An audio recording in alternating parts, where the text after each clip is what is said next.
Here I've got LG K8 2018 and let me show you how to change date and time on the following device. So at first let's open the settings, then go to the General, Find and select date and time, and now you can either have automatic date and time or you can switch it off and set the date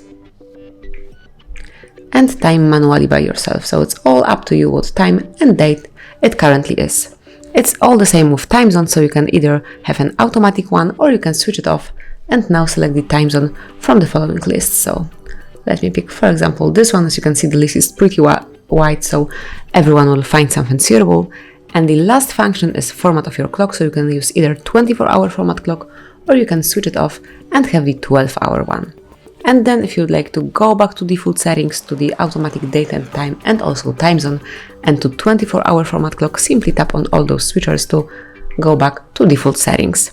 And that's basically all. This is how you can change the date and time in your device in your LG K8. Thank you for watching. Please subscribe our channel and leave the thumbs up.